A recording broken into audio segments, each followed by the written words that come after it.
Halo semuanya, selamat datang kembali di channel ini. Pada kesempatan kali ini, saya ingin mengajak kalian untuk membahas sebuah topik yang sangat menarik dan penuh makna. Kita akan menanggapi sekaligus memberikan apresiasi kepada seorang gubernur Jawa Barat yang sangat inspiratif, yaitu Kang Deddy Mulyadi. Dalam video ini, kita akan melihat bagaimana beliau menunjukkan sikap toleransi yang luar biasa terhadap staf perempuannya yang mengubah keyakinannya dari Islam ke Kristen. Toleransi adalah nilai yang sangat penting dalam masyarakat kita, dan tindakan Kang Deddy Mulyadi ini menunjukkan betapa pentingnya menghormati pilihan hidup orang lain. Meskipun berbeda keyakinan, mari kita simak bersama-sama bagaimana sikap beliau dapat menjadi contoh yang baik bagi masyarakat dalam menjunjung tinggi nilai-nilai kemanusiaan dan saling menghormati. Jadi, tetaplah bersama saya dan jangan lupa untuk like, subscribe, dan aktifkan notifikasi agar tidak ketinggalan pembahasan menarik lainnya. Yuk, kita saksikan. Itu yang minum kopi 300.000 kamu dulu waktu itu. Iya, bisa jadi. Dan suka gitu katanya ceritanya. Pertanyaan saya, ya ini mah kan kalau beragama pribadi ya. Iya. Ibumu jadi pindah jadi Kristen ceritanya gimana? Dulu waktu jadi TKW di Malaysia, pernah jadi TKW. Mama teh pernah kerja di Malaysia, Iya. jadi TKI. Mm. Terus di sananya sama siapa majikannya? Majikannya Buddha. Buddha. Iya, Buddha. Buddha kamu mah. Iya, Buddha. Buddha. Tapi kamu bukan keturunan Cina bukan? Bukan. Asli orang Asli Sunda. Orang Sunda ya. Ayo, Masih Putih? Saleh. Hah? Putih ikut ke Dari siapa? Bandung Garut kan Putih. Kata siapa nu hidungnya loba kamu teh. Kalau jerawat ikut ke siapa? Bapak. Oh, jerawat ikut ke bapak. Nah, jadi ikut jadi TKI. Nah, kemudian majikannya Buddha. Iya. Nah, terus Terus mama tuh ada semacam tragedi gitu ya. Ininya tuh gendang telinganya pecah.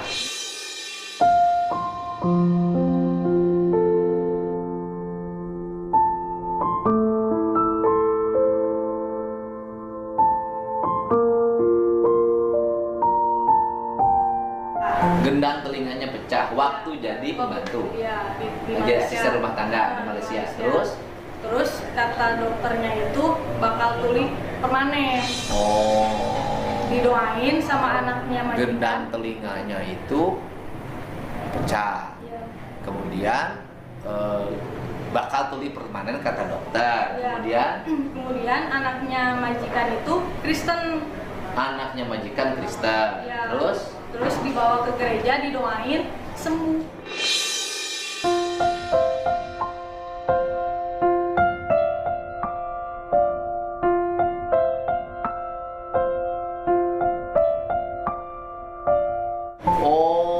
dibawa ke gereja, didoain, sembuh. Iya.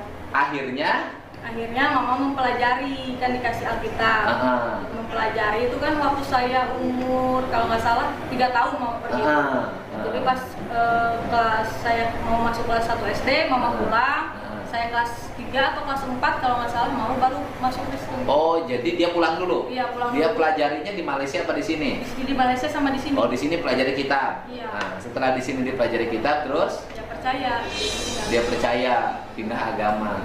Pindah agamanya waktu itu di Malaysia atau sudah di sini? Di sini kelas 4 SD saya. Oh, 4 jadi- tahun setelah kejadian itu. Oh, 4 tahun setelah kejadian baru dia pindah agama, ya kan?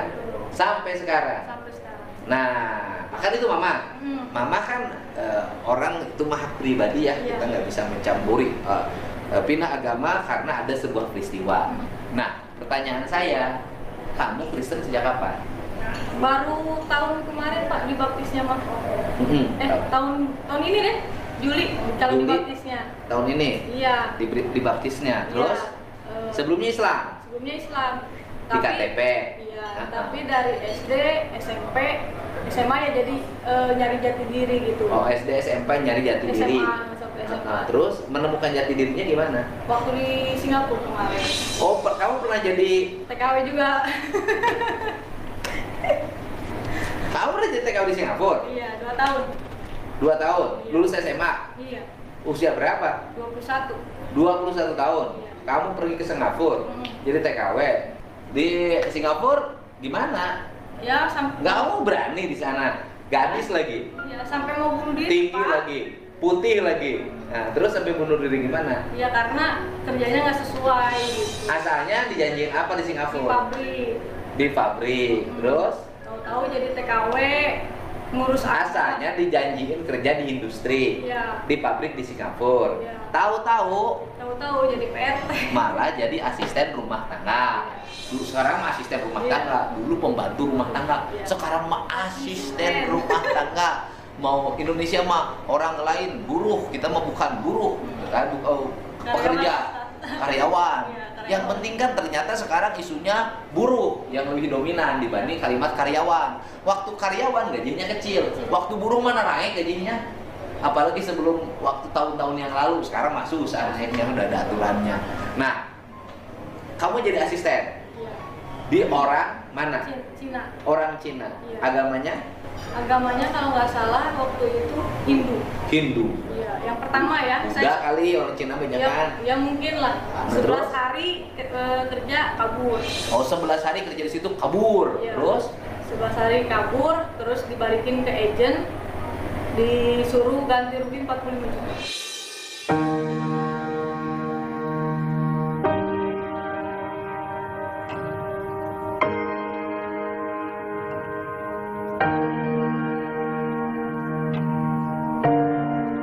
walah, kabur karena tidak cocok. Iya, karena tangan saya sampai mau copot-copot ini kuku. Kenapa? Nyucinya harus pakai tangan sehari sampai 5 ember. Oh, nyuci harus pakai tangan. Iya. Nggak boleh pakai mesin cuci. Nggak boleh. Ada Kenapa? mesin cuci juga nggak boleh. Katanya di sana listrik sama air mahal. Oh.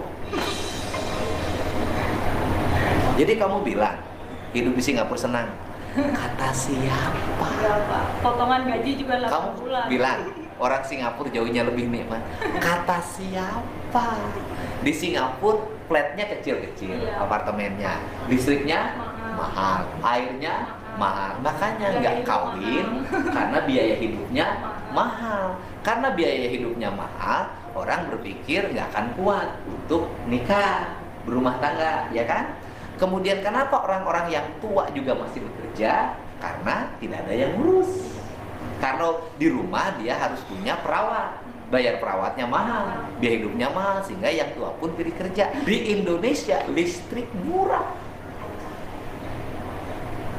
bebas. Tiap hari ulin kemana saja, tukang sayur datang ke rumah, tukang buah datang ke rumah, tukang bakso datang ke rumah, tukang soto datang ke rumah. Cuman jodoh yang kamu datang ke rumah. Buktinya dia jomblo sampai sekarang. Nah, karena mahal, akhirnya pakai itu tangan. Iya. Woi. Kamar mandi lah segala pokoknya, Pak. Oh, jadi akhirnya pakai cuci tangan Iya, sendiri, sendiri. sampai hampir copot kukunya. Iya, tidur di bawah meja makan. Kenapa nggak di kamar? Nggak dikasih kamar. Nanti malam jam 1 atau jam 2 majikan pada minum bir di atas meja makan. Kamu tidur di bawahnya? Iya.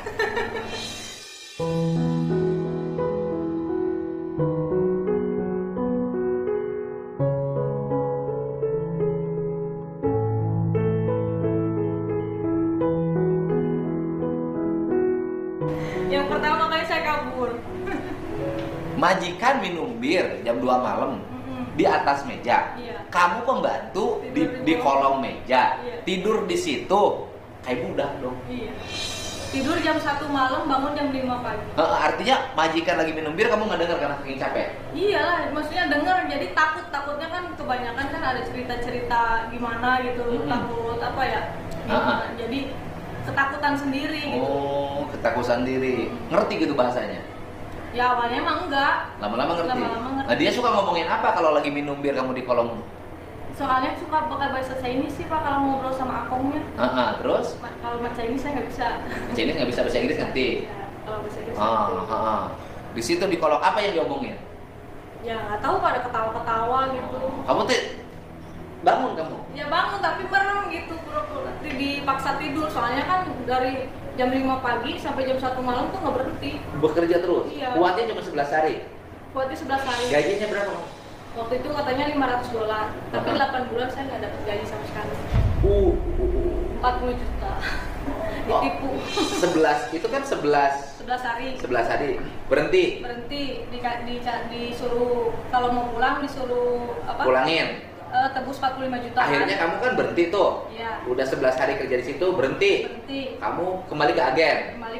Nah, setelah kembali ke agen, tadinya saya maksa pulang. Maksa pulang harus bayar 40 juta. Orang ke sana mau cari duit, pulangin duit. Iya, untung ada agent yang baik katanya. Kalau mau saya cariin lagi. Tapi kan kalau harus nyari lagi majikan itu kena potongan lagi Pak 2 bulan. Jadi 10 bulan totalnya. Saya mohon supaya nggak. Oh, sekarang oleh agent harus cari majikan lagi. Iya, harus cari majikan. Dapatlah agent baru. Dapat majikan baru. Dapat majikan baru. Terus? Baik banget. Baik. Orang, cuman kakek sama nenek doang. Orang mana itu? Orang katanya kalau yang perempuan itu Singapura aslinya turunan Melayu. Jadi Singapura turunan Melayu. Iya, Singapura turunan Melayu. Yang asli orang Singapura. Yang cowoknya, sisternya. Kalau mamnya itu asli Malaysia. Oh, mamnya asli Malaysia. Dua-duanya baik banget. Baik banget, udah kayak anak. Dapat aja itu. Ciri baiknya apa? Dikasih kamar, makan satu meja bareng dengan mereka. Saya setiap ulang tahun dirayain, dikasih sepatu harga 2 juta. Wah, dikasih kado, sengsara. Pokoknya kerjanya dikasih ini aja HP kan dikasih dia ini Ini HP dari dia. Iya, saya cuma bayar 2 juta waktu 2 juta. Kamu belum kebeli HP yang baru sama kerja sama saya? Belum, baru sebulan kerjanya. Nah, terus itu kerja sama dia. Iya. Nah, terus? Iya, betah. 2 tahun, betah. Enak. Terus duit yang 8 bulan nggak dibayar yang kapan? Ya itu keterusannya tuh kan jadi selama 8 bulan tuh nggak dibayar. Sama yang orang Malaysia itu? Iya, yang baik itu. Yang baik duitnya kan kemana? Katanya jadi majikan itu ngambil saya itu udah bayar duluan ke agent. Oh, yang agent yang dianggap baik itu? Iya, enggak ya. Jadi hitungannya itu katanya ya. Jadi agent Singapura tuh kayak beli saya ke agent ke agent Indonesia. Jadi yang beli, kan jual beli. Iya, jadi majikan tuh bayar duluan ke agent. Jadi itu mah nggak tahu lah yang bener pengeluarannya berapa-berapanya. Berarti yang itu untuk dibayar hutang yang 40 juta itu kali? Iya, kayaknya. Iya kan? Yang bayar kontrak yang sama yang dulu. Yang galak itu mungkin dibayarin. Iya. Gitu. Iya, jadi tapi tetap saya selama 8 bulan kerja Pak. Cuma tidak jadi bayar yang 40 juta. Nggak jadi potong gaji. Dipotong gaji. Iya. Tapi sama itunya sama majikan yang baik itu kamu dikasih nggak? Dikasih apa? Artinya walaupun saya udah bayar, saya kasihan sama kamu kasih. Enggak sih, cuman kalau makan itu royal. Jadi dia itu kalau masalah uang pelit, sampai saya pulang aja setengah bulan kan hitungannya. Saya tuh ngarepnya sebulan kali dikasih ya gaji. Taunya enggak, tetep aja. Jadi kamu kerja di Singapura itu kerja bakti aja? Iya, 8 bulan kerja bakti. 8 bulan. Cuman ikut makan doang, sama ikut tidur, sama punya HP dibeliin majikan. Yang lainnya kamu tidak dapat duit sama sekali. Waktu berangkatnya ngeluarin duit? Enggak, dikasih saya 2 juta. Sama siapa? Sama sponsor. Oh, sama sponsor. Pokoknya kamu diperjualbelikan aja. Ya. Masih alhamdulillah kamu selamat utuh baliknya. Nah, selesai 8 bulan di Singapura. Iya, 2 tahun jadinya. 2 tahun kurang 1 bulan. 8 bulan selesai. Ya, yang berikutnya dapat majikan siapa? Enggak, jadi lanjut. Kontraknya itu sebenarnya 2 tahun. Jadi cuma 8 bulan nggak dapat gaji. Yang berikutnya masih sama orang Malaysia itu yang baik hati itu. Jadi kamu nerusin terus. Sampai 1 tahun 2 bulan. 1 tahun 4 bulan. Iya. Itu mah kena gaji. Dapat. Yang 1 tahun 4 bulan kena gaji. Dapat. Berapa gajinya tiap bulan? 500 dolar. Ya. Kalau dirupiahkan? Ya kadang kalau misalkan dolarnya lagi bagus 5 juta atau enggak lebih gitu. 5 juta. Udah 2 tahun kontrak selesai, dapat duit. Punya duit berapa? Pas pulang saya bawa 19 juta. 19 juta. Seetik geningan. Kan dikirim. Oh, dikirimin tiap bulan. Iya. Siapa dikiriminnya ke pacar? Bukan buat mama, buat adik. Oh, mama, adik. Ya, adik yang tidak diakui itu. Ya, bayar kontrakan, sekolah, selesai. Tinggal 19. Wah, 19 juta lumayan lah, anak gadis dapat 19 juta, gede. Nganggur 1 tahun. Nah, terus kemudian di sini nganggur setahun. Iya, kerja lagi tuh Januari tahun 2020 di kapal api. Sarawak. Bukan yang masuk Kristen itu? Yang masuk Kristen itu waktu kemarin pas bulan. Bukan. Waktu pulang dari Singapura belum masuk Kristen? Belum. Waktu kerja di orang Malaysia belum masuk Kristen? Belum, tapi suka ikut gereja, suka doa. Nah, kemudian ikutlah pulang ke sini belum jadi Kristen? Belum, secara KTP belum. Secara KTP belum. Terus? Ya terus pas bulan Juli itu pas saya kerja di Karawang. Kerja dulu kerja sini. Iya, nganggur setahun. Duitnya habis. Habis itu kerja lagi. Di kapal api di Karawang. Iya. Terus kerja di kapal api di Karawang terus sampai bulan November akhir tahun kemarin 2020. Sampai bulan November akhir 2020 kerja di situ. Iya. Gajinya 5 juta. 4.500.000. Iya, 5 juta kurang 500. Bagian apa? Bagian reject. Reject. Iya. Reject itu bagian apa sih? Jadi ngebukain lagi kopi-kopi yang reject. Oh, kopi-kopi yang BS. Yang BS. Dibukain lagi, di gimana ya? Ya dipisahin nanti dimasukin lagi. Oh, kenapa di reject? Karena misalkan beratnya nggak ini beda. Bukan kopinya beda, bukan. Kalau nggak misalkan kemasannya nggak rapi. Oh, balik bagian jadi itu. Punya pacar? Di sana. Nah. Yang deket ada. Oh, ya ngaku aja jujur punya pacar. Iya. Agamanya? Muslim. Muslim. Terus pacaran? Berapa tahun? 2 tahun. 2 tahun. Kenapa nggak jadi nikah? Ya kan karena Muslim. Beda agama? Beda agama? Iya. Ya, nggak apa-apa, kan hak pribadi masing-masing. Nantinya kasihan anak-anaknya. Oh, kasihan anak-anaknya. Jadi akhirnya Ya, selesai. putus Iya. gara-gara beda Agama. agama. Akhirnya putus gara-gara beda agama. Bebas aja tuh. Nggak bisa, Pak. Nggak bisa pilih ya seagama. Jadi sekarang itu ikut sama saya, ya kan, kerja dicatat, Iya. ya kan. Nah, kemudian pasti cari jodoh. Cari jodohnya pengen seiman. Kamu nggak akan bisa jadi jodohnya. Kamu nggak akan bisa jadi jodohnya. Kamu juga nggak bisa jadi jodohnya. Terus siapa sih itu? Yang bujangan? Jam-jam. Si jam-jam yang malam dapat bencong? Nggak bisa juga jadi jodohnya karena tidak seiman. Ya kita nggak bisa dong mencampuri urusan dia. Ya terserah lah mau pilih jodoh siapa saja. Mau seiman, mau tidak seiman itu urusan dia, urusan pribadi. Dia pilih yang seiman ya hak dia. Kamu Natalannya di gerejanya di mana? Di TK Pelangi, Pak. Di situ. Nah, sementara ini di mana? Lewat Zoom. Zoom. Ya. Oke, sebenarnya ada berapa jamaah? Itu Kristen apa di situ? Protestan. Protestan. Kan banyak gereja yang lain. Udah dari dulu dari mama pas masuk pertama kali ini di situ kerja. Ada berapa orang di situ? Kayaknya sih Puluhan. ya, Nah, puluhan. Kebanyakan dari suku mana? kebanyakan sih campur sih, Pak. Aha. Ada Batak ada, Chinese ada, ya Jawa ada. Jawa. Orang Sunama? Saya doang Cuman kayaknya. kamu doang kan? Iya. Kenapa nggak ikut di gereja Pasundan? Udah nyaman di gereja itu. Udah nyaman di gereja itu. Nggak bisa pindah gereja. Jadi Saya nanya, misalnya kamu biasanya di gereja itu, kemudian ikut ke gereja yang Pasundan, bisa nggak apa-apa kalau sosialisasi sih nggak apa-apa. Kalau ikut ibadah? Bisa aja, cuman karena udah kayak keluarga. Oh. Jadi di situ kan sistemnya kayak keluarga. Oh, jadi yang Protestan ini satu ikatan Ya, kekeluargaan. satu ikatan keluarga. Oh, itu. Iya. Jadi kalau kamu nggak ada kerjaan, bisa minta dong sama yang lain. Kemarin kan waktu di kapal api yang masukin orang gereja. Oh, yang masukin orang gereja. Kalau ikut sama saya, Hah? nggak ada yang masukin. Iya. Ya kan? Bapak sendiri. Karena ini lagi ngurus anak-anak yang ditinggalkan oleh orang tuanya dan kerjanya juga bagus dia. Kerjanya bagus. Gitu, kerjanya bagus. Nah, terus ke gerejanya berapa? Pagi kalau minggu. Nah, kalau malam Natalan dari jam berapa sampai jam berapa? Dari biasanya jam 6 sampai jam 8 paling telat. Jam 6 sampai jam 8. Terus pulang. Pulang. Terus besok lagi gereja jam berapa? Kalau hari Minggu Nah, jam 9 sampai jam enggak kan Natalannya tanggal hari Sabtu. Iya. Kamu ke gereja juga Iya, pas Natalan? minggunya. Hari Sabtunya. Oh, hari Sabtunya. Pas hari tanggal 25-nya. Nggak ada acara, Pak, kalau di gereja ini. Kemarin kan diundur kemarin. Kabarin kamu? Tanggal 22 kemarin. Oh, jadi yang acara untuk tanggal 25 ditarik tanggal 22. Iya, Sudah karena- selesai. Iya, karena kan kebanyakan tanggal 25 itu ngerayainnya inti sama keluarga. Oh, jadi tanggal 25 itu merayakan di rumahnya masing-masing. Iya. Kamu ngerayain di rumah kamu nanti.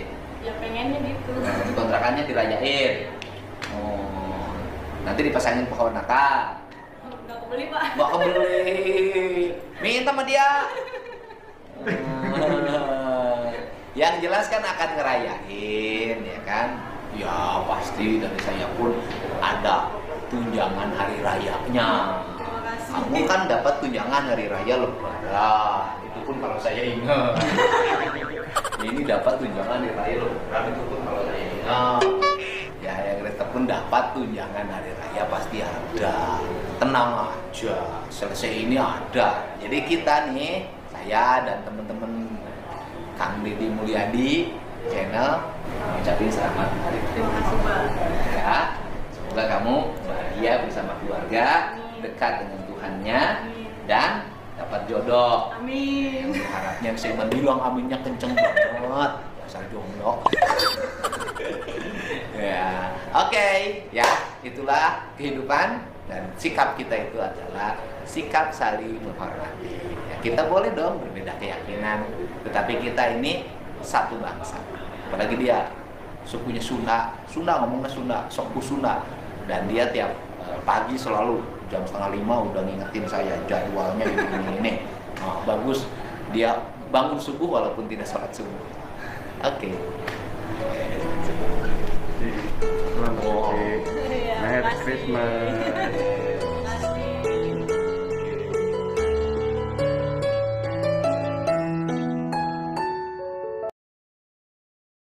Toleransi dalam perspektif Kristen bukanlah sekadar menerima atau mengakui keyakinan orang lain sebagai kebenaran, melainkan menghargai hak individu untuk memiliki keyakinan tersebut. Toleransi sejati berakar dari pemahaman bahwa setiap manusia diciptakan menurut gambar Allah dan memiliki martabat yang harus dihormati. Dalam teologi Kristen, kita percaya bahwa kebenaran mutlak terdapat dalam firman Tuhan. Namun, hal ini tidak menghalangi kita untuk berinteraksi dengan orang-orang yang memiliki pandangan berbeda. Toleransi berarti kita dapat bergaul dengan mereka, mendengarkan pendapat mereka, dan menghargai perjalanan spiritual yang mereka lalui tanpa harus mengorbankan keyakinan kita sendiri. Penting juga untuk dicatat bahwa toleransi bukan berarti kita harus setuju dengan semua pandangan yang ada. Justru toleransi yang sejati mengajak kita untuk berdialog dan berbagi pandangan kita dengan cara yang penuh hormat. Kita dapat mengemukakan posisi teologis kita sambil tetap menghargai kebebasan orang lain untuk tidak sependapat. Melalui prinsip ini, kita menciptakan ruang bagi pertumbuhan rohani, baik bagi diri kita sendiri maupun bagi orang lain. Dengan menghargai keyakinan orang lain, kita membuka peluang untuk diskusi yang konstruktif dan saling memahami.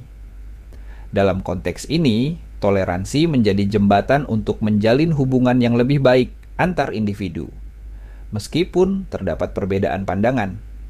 Kesimpulannya, dalam perspektif Kristen, toleransi bukan berarti merelakan kebenaran, tetapi lebih kepada menghargai proses pencarian kebenaran yang berbeda-beda. Ini adalah panggilan untuk mencintai sesama, bahkan di tengah perbedaan, dan menyadari bahwa Allah bekerja dalam berbagai cara dalam kehidupan setiap orang.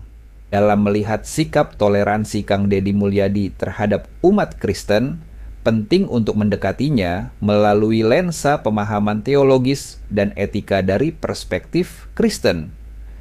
Dalam tradisi Kristen, kita diajarkan untuk menghargai martabat setiap individu sebagai ciptaan Allah, terlepas dari latar belakang kepercayaan yang berbeda.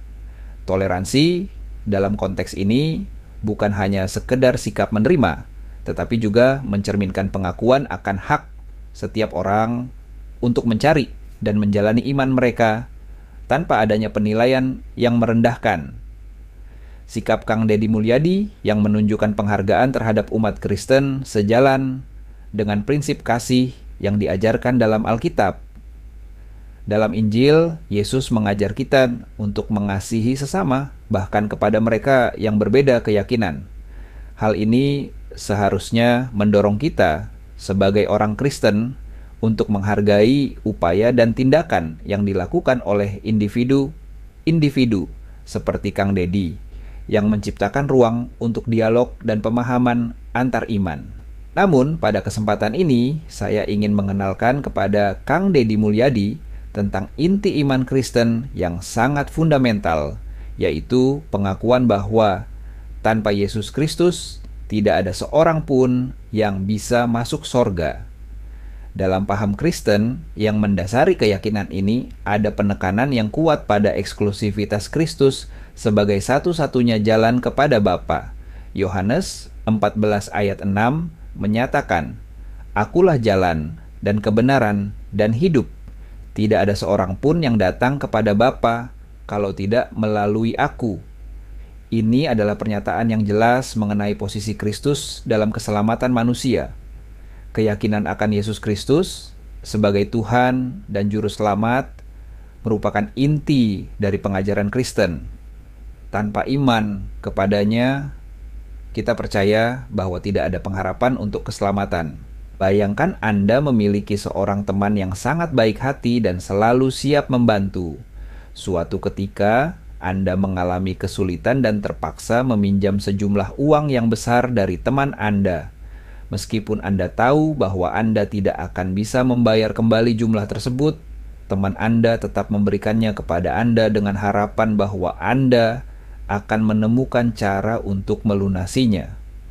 Namun, waktu berlalu dan utang Anda tetap ada.